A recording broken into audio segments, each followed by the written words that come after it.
Hello. The book, How to Be a Happy Mum, to me sounds very smug. Oh, she's written a book about how to be a happy mum. But it actually came from my own experience. It was in the very beginning when I had my first child, I was a very miserable mum. I was very isolated. And that's one of the reasons that the Netmums network was born, in order to help mums not have to go through that sort of period of reappraisal of your life and finding a whole new sort of social network after I had my first child. So part of our mission statement at Netmums is to help families be happier when they have young children. I remember when my first child was in his first year, and someone said to me, Siobhan, these are supposed to be the happiest days of your life. And I just couldn't understand it because I was so miserable. So what we've found out since from Netmums is that my experience wasn't an isolated one, isolated being the word. Actually, 62% of mums in our research, and kind of what goes for mums, I mean for families here, for dads as well, 62% don't live near their extended families. They don't have grandma, they don't have their sisters, their aunties, the cousins, the traditional sort of network we would have had as a family. And over 60% felt they hadn't replaced that with friends, with new sort of support networks.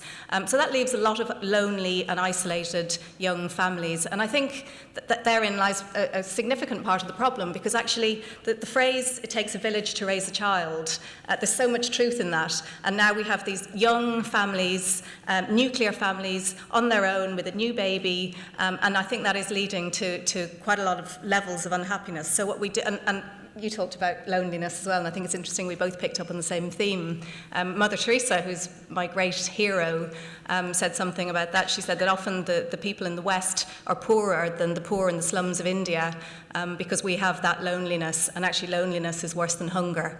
So what we do at Netmums is try and encourage people to sort of reach out on the basis that, it's a bit like dating. Nobody's actually going to come and knock on your door and say, will you be my friend? You have to get out there first. So encouraging mums to go to baby groups, to meet up for coffee, to go to the park together. And sometimes it can be really hard making that first step, but it is really important, because just one friend can really change your life as a mum at home with young children, or as a working mum.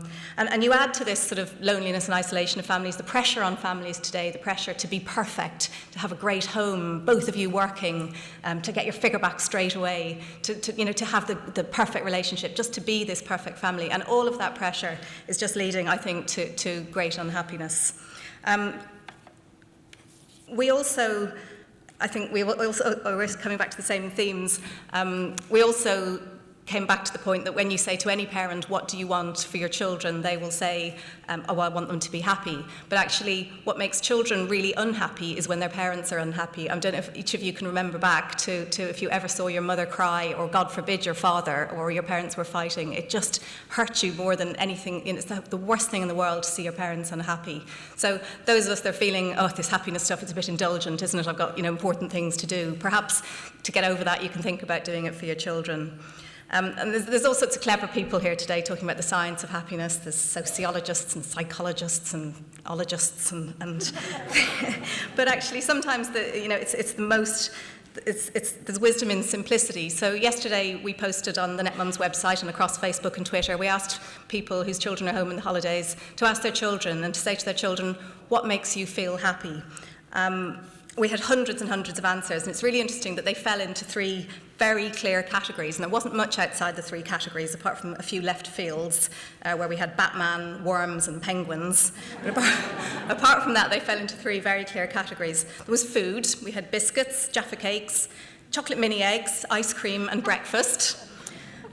The next category that was very clear was playing and activities, playing outside, taking the dog for walks, going on the swings, playing football, dancing, playing with my friend, going swimming.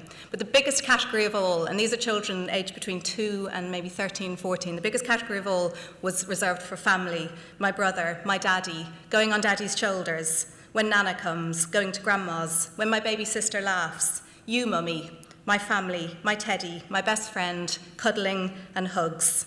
And I think perhaps there's a lot we can learn from children and from their simplicity, that the keys to happiness are food, fun, and family.